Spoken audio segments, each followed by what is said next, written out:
চলতি বছরের ৯ মাসে যুক্তরাষ্ট্রের বাজারে বাংলাদেশের পোশাক রপ্তানি কমেছে ৬.29%। এটি জানিয়েছে খুদ যুক্তরাষ্ট্রের অফিস অফ টেক্সটাইলস এবং অ্যাপারেলস অ্যাটেক্সা। রপ্তানিকারকরা বলছেন এটি দেশের রাজনৈতিক অস্থিরতা এবং শ্রম অসন্তোষের প্রভাব। ফলে তারা আশা করছেন ডোনাল্ড ট্রাম্প রিপাবলিকান সরকার কাজ শুরু করলে চীনের বিকল্প খোঁজার নীতি আরও কঠোর হবে। তাই ট্রাম্প আমলে যুক্তরাষ্ট্রে বাংলাদেশের রপ্তানির সম্ভাবনা উল্টো বাড়বে, তবে সেজন্য প্রস্তুতিও নিতে হবে। জাহিদুল ইসলামের প্রতিবেদন। বাংলাদেশের পোশাক রপ্তানি আয়ের 18% আসে যুক্তরাষ্ট্র থেকে। ইউএস ডিপার্টমেন্ট অফ কমার্সের আওতাধীন office of textile and apparels OTEXA তথ্য বলছে, চলতি বছরের জানুয়ারি থেকে সেপ্টেম্বরে যুক্তরাষ্ট্রের বাজারে বাংলাদেশের পোশাক রপ্তানি হয় $5.2 বিলিয়ন, যা প্রতিযোগী চীন কিংবা ভিয়েতনামের রপ্তানি আয়ের প্রায় অর্ধেক। এই সময় চীনের রপ্তানি কমেছে 2% মতো, আর বাংলাদেশের 6.29%। তবে ভিয়েতনামের বেড়েছে 1.27%।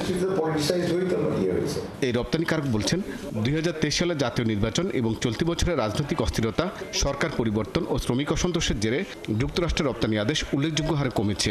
আমাদের যা এক্সপোর্ট টার্নওভার তার প্রায় 30% ইউএস মার্কেটে করি। এখান থেকে আমরা সিগনিফিকেন্ট অর্ডার আমাদের চায়না এবং ভিয়েতনামে চলে গিয়েছে। তো আমরা যে বাইরের সাথে কথা বলে যা বুঝলাম, কনফিডেন্স পাচ্ছে না আমাদের এখানে অর্ডার দিতে বিকজ অফ আনস্টেবিলিটি। শ্রমিক নেতারা বলছেন বাংলাদেশকে নিয়ে যুক্তরাষ্ট্রের নীতি আগে থেকেই বৈষম্যমূলক, এর প্রমাণ উচ্চ শুল্ক। তবে পোশাক খাতে যুক্তরাষ্ট্র প্রশাসনের সুদৃষ্টির জন্য শ্রম অধিকার এবং শ্রমিক মালিক সম্পর্কের উন্নয়ন দরকার।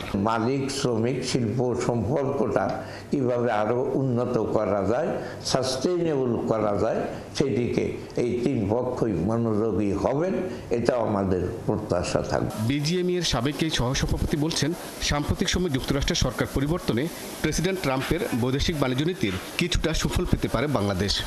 বর্তমান যে নির্বাচিত প্রেসিডেন্ট হয়েছে, অ্যান্টি চায়না যে তার একটা পলিসি আছে, সেটা যদি যুক্তরাষ্ট্রের বর্তমান পলিসিকে আরও বেশি ইনফ্লুয়েন্স করে, সেক্ষেত্রে বরং এক্সপোর্টটা আমাদের দিকে আরও এক্সেলারেটেড হতে পারে।